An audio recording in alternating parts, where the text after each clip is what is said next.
Hello বন্ধুরা, আসসালামু আলাইকুম। কালার টাচের নতুন একটা ভিডিও নিয়ে আপনাদের সামনে হাজির হলাম। আমি নজরুল ইসলাম। আসলে কাটিং এর একটা ভিডিও করছিলাম, লং ভিডিও। সেটার পরে আরো কিছু আসলে কাটিং কোয়ালিটি প্রসিডিউর আরো কিছু বাদ আছে, সেই বিষয়ে আমি আলোচনা করতে চাই, যাতে কাটিং এর ফার্স্ট টু লাস্ট ভালো একটা ধারণা পাওয়া যায়। বিগত উম, বিগত ভিডিওতে কাটিং এ যতটুকু আলোচনা করছিলাম, বাদ বাকিটা আলোচনা করে তারপরে আপনার দুইটা মিলে কাটিং প্রসিডিউর ওইভাবে শুরু করে কাজ করবেন। সেটা হলো যে ফেব্রিক যখন ওঠার পরে 4 পয়েন্ট ফেব্রিক ইন্সপেকশন সিস্টেম অবশ্যই এটা মাস্ট করতে হবে। কারণ ফেব্রিকটা এ গ্রেড না, বি গ্রেড না, সি গ্রেড, বা না ফেব্রিকের রিজেক্ট, সেটা ফেব্রিকের ভালো মন্দ বা ফেব্রিকের ভিতর পার্ট থাকে না, এটা যদি আগে ভাগে আমরা চেক করে না নিই, তাহলে যখন মাল কাটার পরে দেখা গেছে যে কাপড়ের ভিতর পাটটা আছে বা হোল আছে, সেটা যখন রিপ্লেস করার ক্ষেত্রে যখন আমরা করতে যাব, তখন অনেক পার্টস শেডিং হবে।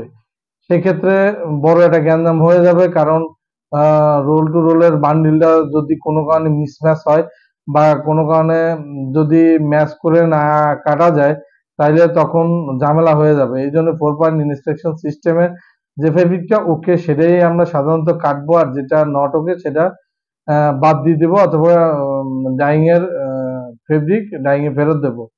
একটা বিষয়। আরেকটা বিষয় হলো যে কাটিং কাটার পরে মাল যদি খারাপ হয় কোনো কারণে, বা প্যাটার্ন থেকে বড় হয় বা ছোট হয়, তাহলে সুইং এ অনেক বেশি ভোগান্তি বা এর খেসারত দিতে হবে। কারণ প্যাটার্ন থেকে যদি বড় হয়, আর প্যাটার্ন থেকে বড় হলে প্লাস মাইনাসের ডিসক্রিমিনেন্সি তো বায়ার নেবে না। সেক্ষেত্রে বড় একটা সমস্যার সম্মুখীন হতে হয়। যদি ফেব্রিক যদি রিপ বা অন্যান্য ক্ষেত্রে হয়, রিপ বা অফেল বা লাকোস্ট, যে কোনো ফেব্রিকে যদি বড় প্যাটার্ন থেকে বাড়তি হয়ে যায়, তাহলে বড় একটা সমস্যা হয়ে যাবে।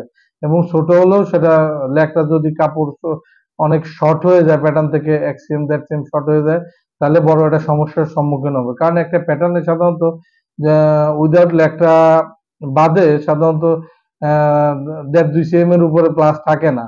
সেক্ষেত্রে যদি 2 সেম শর্ট হয়ে যায় বা 2 সেম প্লাস হয়ে যায়, ওটা তখন অনেক বড় সমস্যা হয়ে যায়।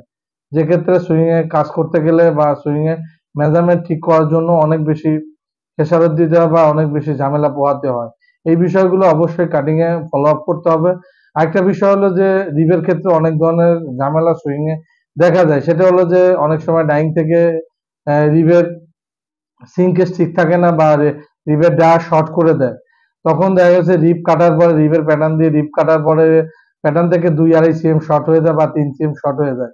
তখন দেখা যায় যে বটমে 3 সেম বা 4 সেম মাইনাস হয়ে যায়, বা তখন যখন কাটে তখন ঠিক থাকে, বা সুইং এ নেওয়ার পরে ওটা আস্তে আস্তে সিঙ্কেসে অনেক অনেক কমে যায়, বা 2 বা 3 সেম কমে পরে একটা সমস্যা হয়ে যায়। এই ধরনের কোনো রিব বা কোনো বটমের কাপড় তোলা যাবে না। কারণ বটম বা কাপ জয়েনের ক্ষেত্রে সাধারণত প্যাটার্ন প্লাস থাকে না। সেই ক্ষেত্রে যদি আমি প্যাটার্ন থেকে যদি 2 সেম বা 3 সেম মাইনাস হয়ে যায়, সেটা কিন্তু সুইং এ বড় একটা সমস্যার সম্মুখীন হয়। এটা কিন্তু অবশ্যই কাটিং এ যে রিপ কাটার যে যারা দায়িত্বে থাকে তাদের অবশ্যই এটা খেয়াল রাখতে হবে যে যেন রিপটা কোনো কম্প্যাক্টিং এ বা কোনো স্ট্যান্ডে যেন টানাটানি করে না দেয়। সাধারণত টানাটানি করে দিলে মেজারমেন্ট রিস্কি হওয়ার সম্ভাবনা থাকে। আরেকটা জিনিস হলো বিভিন্ন ধরনের ওভেন ফেব্রিক কাটিং এ যখন কাটিং করে, যেমন ক্রিঙ্কেল বা